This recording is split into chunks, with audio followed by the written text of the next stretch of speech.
Hello, this is Hector Vladimir. Today is Wednesday, June 19th, 2024. I wanted to discuss a couple of topics that have outraged me. One of them I found out by accident. I wanted to find out what was the rate of kilowatt hours, the prices for each kilowatt hour of electric energy from the company Georgia Power here in Georgia. I was shocked to find out that in this summer 2024, the rates for the peak hours of production, which they consider to be from 2 p.m. to 7 p.m. every day of the week, are going to be charged every kilowatt hour at 29 cents per kilowatt hour.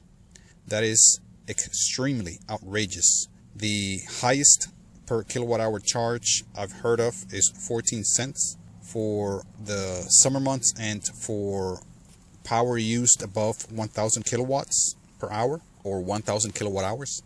But 29 cents is ludicrous to me. It is beyond abusive and criminal. Yet this is what they're charging. This is according to their website that I found online that has this outrageous statement, and I believe it because I just got a high bill, extremely high bill for my power, and the summer's just getting started for the period of 13 May to 13 June. Additionally, I wanted to discuss another topic on top of this outrageous finding that I accidentally found online while looking for energy rates. It's this other article that I found from Energy and Environment, the website. It is actually from the Georgia Recorder, which is an online version of the magazine, I believe, and this article is under the Energy and Environment section of the magazine, I suppose, and it was actually from last year, May 16, 2023, not too long ago, and it is extremely relevant to today, the situation that we find ourselves in here in the state with the crisis. Is nothing less than a crisis, this energy cost crisis. And the article title is State Regulators Approve 12% Georgia Power Rate Hike to Start This Summer. Again, that was last year, summer of 2023. And the article is by Stanley Dunlap. And it has a caption, a photo with a caption, Georgia Public Service Commission, the state's utility regulatory agency, might be having second thoughts about Georgia Power's rush to get out of coal-fired electricity. The photo is by John McCosh from the Georgia Recorder. And the photo is apparently of Georgia Power's headquarters in Atlanta. Georgia Power customers will see their electric bills rise dramatically starting June as the company begins to recoup $2.1 billion in fuel costs. The average Georgia Power household will begin paying 12% more for monthly utility bills as summer temperatures rise in June after state regulators on Tuesday approved the company's $6.6 billion fuel expense plan. The Republican-controlled 5-member Public Service Commission unanimously approved an agreement that lets the state's largest utility company recover $2.1 billion in under-budgeted costs for coal and natural gas. That should be on air quotes, under budgeted, but it's not on the article. I'll continue. The terms of the agreement will result in the typical residential customer paying about $16 more for monthly utilities over a 3-year period. The Southern Environmental Law Center estimates that in 2025, households will be paying about $500 more annually for utilities, when Georgia Power customers absorb 6 rate hikes for fuel costs.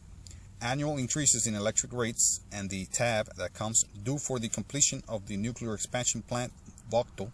Just as a reminder here, I've talked about this debacle project a few times. But continuing, during the fuel case hearings, Georgia residents expressed their frustration about the burden imposed by higher utility bills and complained that commission members often support the state's largest utility over residents' financial well-being. Isn't that true? Continuing, the new fuel rates also includes an additional $4.4 billion in projected fuel costs for the next 3 years. Cody Norred, Executive Director of Georgia Interfaith Power and Light, said the organization is disappointed that PSC officials didn't adopt the organization's request that Georgia Power be more transparent about how many families are having trouble keeping their power on because of financial difficulties. Georgia Power cut off about 10% of Georgia Power's residential customers last year due to non-payment. This is a justice issue. Georgia Power blew through its fuel budget last year when the price of fossil fuels skyrocketed, but at the same time, it pocketed billions in record profits. Norred said now customers are going to have to readjust their family budgets to find space for increasing bills with no relief in sight. The company requested reimbursement for excess fuel costs incurred last year due to inflation driving up natural gas prices and other energy sources to provide electricity to its 2.7 million customers. Under Georgia law, utilities can require ratepayers to cover for the cost of fuel provided they can prove that their previous and future costs aren't due to negligence or illegal. That is a funny use of words there in that last sentence. Georgia Power officials say the company does not earn a profit on its fuel costs. I doubt that very much. Georgia Power has been criticized. Just as a side note, they may not make a profit on fuel costs, but they surely maintain their abusively and obscenely high pays and bonuses by not paying for that fuel and passing the bill down to the customers. Continuing on with the article, Georgia Power has been criticized for not sharing a financial responsibility for its fuel charges and for not extending the latest fuel payment period by more than 4 years to ease the burden on ratepayers. Commissioner Lauren Bubba McDonald said that while the regulated monopoly is transitioning from coal-fired power plants, a new emphasis is to commit to a more diverse combination of energy sources, including natural gas and solar power. McDonald blamed the Biden administration for the hike in the average price of natural gas between 2016 and 2020, an increase from $2.65 to $5 this year. Funny they blame Biden for a period in which he was not even a president. In the Green New Deal energy policy at the federal administration, that is why we're faced with these issues with the cost of gasoline, the cost of transportation of coal, and every other product we have, McDonald said. The PSC agreed on Tuesday to give low-income seniors an additional $1.50 discount on their utilities on Tuesday as a slight reprieve for those people living on fixed budgets. That is a slap in the face, if you asked me. $1.50 discount on their utility bill? Give me a break. That's on top of the $2 discount. Wow, how gracious of them. Previously included in the just approved package. Seniors enrolled in the company's low-income plan will now receive a $33.50 discount on their monthly bills, up from the original $30. Big round of applause for Georgia Power for giving some senior citizens a whopping $33.50. I agree with intervening parties in the fuel cost recovery docket that the income-qualified senior citizen fuel discount should be increased, no shit, so there is a proportional impact to ratepayers, PAC Chairwoman Tricia Pritmore said. And that is the article.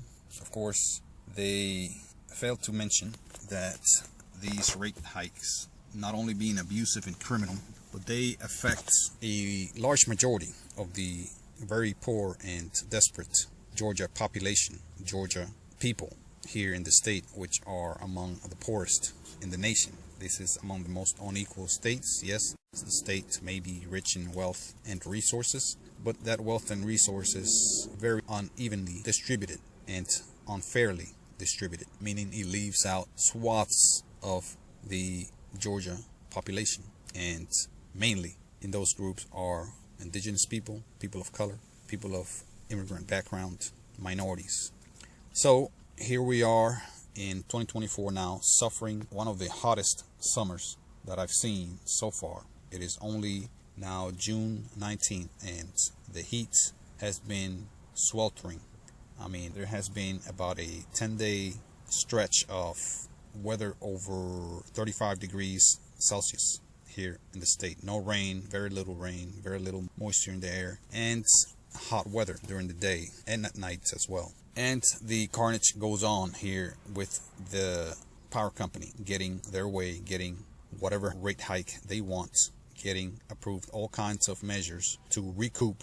I never understood that. Recoup money that they used. I mean, this is ridiculous. This is a private corporation being allowed to bid for energy costs and energy expenditures, make money off of that.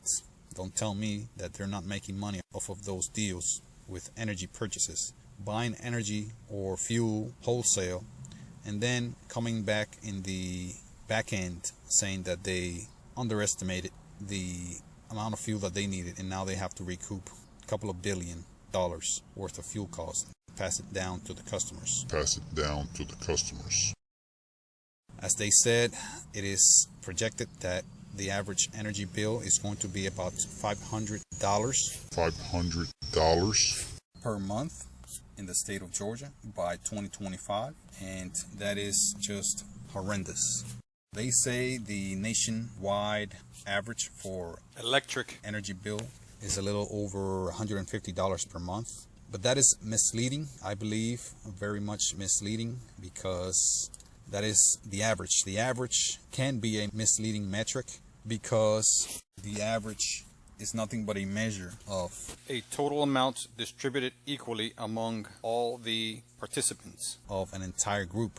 So in a specific group, there could be just a few people paying thousands of dollars for their energy bill, and there could be just a few people paying a few tenths of dollars, $30, $40, $50 for their energy bill. And at the same time, there could be a very large bulk, very large percentage of that group paying $300, $350, or $400 per month. Yet the average comes out to be $150, which is misleading. For that, the mode is a better statistical metric to go with. That is the metric, a range of numbers, like a smaller range of electric bills, let's say from 50 to 75, 75 to 150, 150 to 200, etc. And those smaller groups, you could take the mode and find out which group occurs the most in a period of time, which power bill actually is the one being paid the most. And I believe that's what these people have done, or something similar,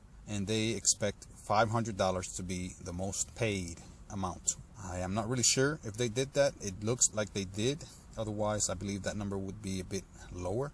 Only because the average electric bill, as I have found out, in the US is an unbelievable less than $170. Another thing that they may have done with that figure of $500 per month is the utility bill being encompassing of all of the household's utility payments, such as water, sewer, telephone, internet, and electric, as well as gas for heat, etc. So yes, when you take that whole number, it does make sense. Now I have just looked up the average utility costs in Georgia, and it does say right now it is about $411 per month, which is quite scary and disturbing to find out it is that high. When I look up the average utility cost in US, it jumps to a whopping and eye-watering $609. $609.90. Effectively $610. So when I look for, instead of average, I put mode. Let's see what that does. I'm not sure how accurate this is, but it did go down to $429 per month. It still says the average. So it may take a bit more digging for you to find the mode of this electric bill, of this utility payment for whatever states you want to, or even the US or any other nation. And I believe it to be a quite more useful metric. Thank you very much. That is all for now. Thanks.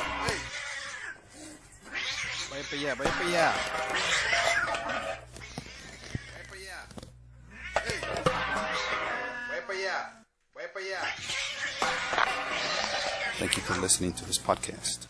Please look for the next episode soon. And please ensure to share this with your friends and family. And please like this content and subscribe as a sign of support and for me to continue to provide this type of content to more people like you. Lastly, if you wish to support this content further, please visit the links provided in this publication. Thank you.